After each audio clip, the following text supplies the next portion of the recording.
Hello friends, this is Chetan. Now जिसका डर था आखिर वही हुआ। बहुत दिनों से ये अटकनें चल रही थी कि चाइना की इकोनॉमी को आखिर हो क्या रहा है। आपने भी हर तरह की न्यूज़ पढ़ी होगी कि चाइना की इकोनॉमी कोलैप्स करने वाली है या कुछ इस तरह की न्यूज़। बट फाइनली चाइना की इकोनॉमी डिफ्लेशन ट्रैप में फंस गई है। चाइना की गवर्नमेंट ने रिसेंटली अपने सरकारी आंकड़े जारी किए, जिससे इस बात की तो पुष्टि होती है कि हाँ, उनकी इकोनॉमी डिफ्लेशन की ओर जा रही है। पिछले 2 सालों में पहली बार ऐसा हुआ है जब इस तरह की कंडीशन चाइना फेस कर रहा है। यानी पहला टाइम था, आपको पता होगा, कोविड के समय, और दूसरी बार अब। इससे इस बात की आशंका जताई जा रही है कि कहीं चीन की इकोनॉमी जापान की तरह ही कोलैप्स ना कर जाए।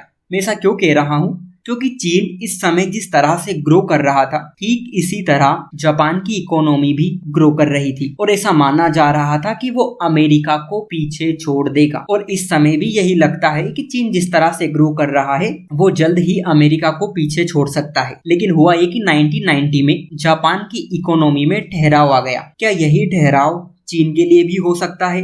क्योंकि जुलाई में चीन के एक्सपोर्ट के साथ इंपोर्ट में भी भारी गिरावट आई है। उसका सरकारी कर्ज बढ़ता जा रहा है, रियल एस्टेट मार्केट संकट से जूझ रहा है और बेरोजगारी तो हाईएस्ट रिकॉर्ड पर पहुंच गई। ये चीन की इकोनॉमी के लिए अच्छी खबर बिल्कुल नहीं है। आप सभी जानते होंगे कि दुनिया भर में मंदी का खतरा चल रहा है। यूरोप की सबसे बड़ी इकोनॉमी जर्मनी में भी उसके इंडस्ट्रियल प्रोडक्शन में गिरावट आई है। यानी दुनिया की दूसरी सबसे बड़ी इकोनॉमी यानी चाइनीज इकोनॉमी का इस तरह से खराब प्रदर्शन न सिर्फ चीन को बल्कि पूरी दुनिया को संकट में डाल सकता है। आइए समझते हैं क्या है पूरी न्यूज, डिफ्लेशन क्या होता है, इसके क्या क्या इम्पैक्ट होते हैं। बहुत कुछ जानने को मिलेगा।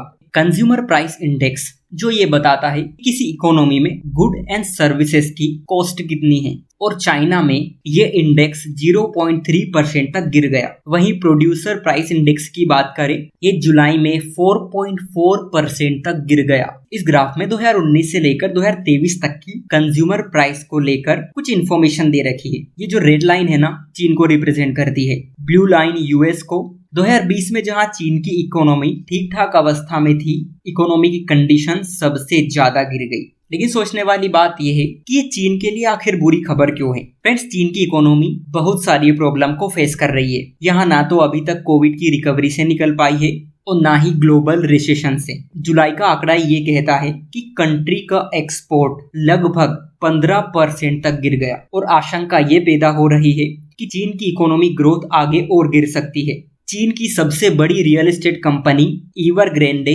कभी भी दिवालिया हो सकती है। लेकिन चीन की सरकार ये बताने की कोशिश कर रही है कि अभी सब कुछ हमारे कंट्रोल में है, कोई प्रॉब्लम नहीं आ रही है, और कुछ अगर आ भी रही है तो उससे रिलेटेड कदम हम उठा रहे हैं। लेकिन चीन ने अभी तक कोई बड़ा कदम नहीं उठाया। आइए समझते हैं डिफ्लेशन आखिर होता क्या है और इसके इफेक्ट क्या क्या हो सकते हैं। डिफ्लेशन का मीनिंग ये है कि अगर मार्केट में परचेसिंग पावर अच्छी हो जाती है और परचेसिंग पावर के मुकाबले किसी गुड्स या सर्विसेज की प्राइस अगर लंबे समय तक गिर जाती है तो इसे हम डिफ्लेशन की सिचुएशन कहते हैं। यानी कह सकते हैं कि deflation is the general decline of the price level of the goods and services. Deflation के इकोनॉमी पर बहुत सारे इम्पैक्ट देखने को मिलते हैं। फॉर एग्जाम्पल कि कंज्यूमर यानी कोई व्यक्ति खर्च करना कम कर देता है क्योंकि उसे लगता है कि किसी प्रोडक्ट की कीमत अगर गिर रही है तो वो आगे और भी गिरेगी। इसके चलते कोई व्यक्ति मार्केट में पैसा नहीं खर्च करता, और जब इस तरह की चीजें होती हैं तो मार्केट में डिमांड कम हो जाती है, और अगर जब डिमांड कम होगी तो कंपनी का प्रोडक्शन कम हो जाता है। इस तरह बहुत सारी कंपनियां घाटे में भी जा सकती है क्योंकि उनको ज्यादा प्रॉफिट होता नहीं है, और ये सभी चीजें मिलकर अनएम्प्लॉयमेंट और डेली वेजेस जैसी समस्याओं को और उजागर करती है। आपने कोविड के टाइम भी ऐसा देखा होगा।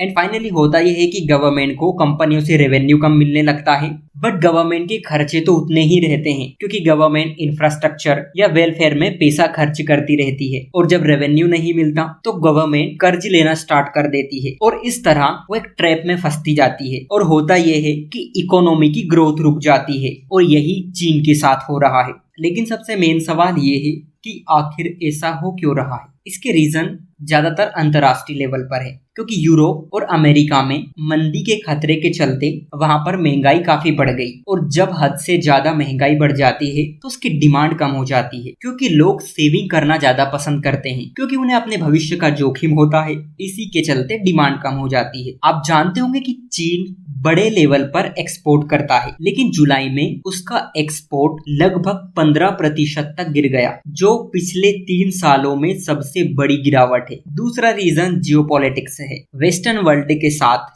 चीन के तनाव चीन की अर्थव्यवस्था को काफी नुकसान पहुंचा रहे हैं, क्योंकि चीनी गवर्नमेंट अपने यहाँ सब कुछ अपने कंट्रोल में ही करना चाहती है। आप ये भी जानते होंगे कि चीन किस तरह जासूसी करता है, तो इसके लिए बहुत सारे देशों ने चीन की इस करतूत के खिलाफ बहुत कठोर कानून भी बनाए हैं, जिसके चलते चीन में डोमेस्टिक एंड फॉरेन ट्रस्ट को काफी नुकसान हुआ है। जासूसी के चलते वहां के डोमेस्टिक बिजनेसमैन पैसा फंसाना नहीं चाहते, जबकि फॉरेन इन्वेस्टर्स चीन के ऊपर ट्रस्ट करना पसंद नहीं करते। और इन सभी फैक्टर्स के चलते चीन की इकोनॉमी डिफ्लेशन ट्रैप में फंस गई। लेकिन सवाल ये भी उठता है कि क्या दुनिया पर इसका असर होगा? यस, क्योंकि ये ग्लोबल इकोनॉमी के लिए अच्छी खबर नहीं है। चीन को दुनिया की फैक्ट्री कहते हैं, क्योंकि यह बड़ी मात्रा में चीजों का न सिर्फ प्रोडक्शन करता है बल्कि उन्हें एक्सपोर्ट भी करता है। अगर ज्यादा टाइम तक ये डिफ्लेशन की सिचुएशन बनी रहती है तो इसका पूरी दुनिया पर असर होगा, क्योंकि ग्लोबल मार्केट में चीन का माल बड़े पैमाने पर आता है। और अगर किसी देश को ये मटेरियल नहीं मिल पाएंगे तो उनकी मैन्युफैक्चरिंग एक्टिविटीज पर इसका नेगेटिव इम्पैक्ट पड़ेगा। इससे कंपनियों का इन्वेस्टमेंट भी प्रभावित हो सकता है।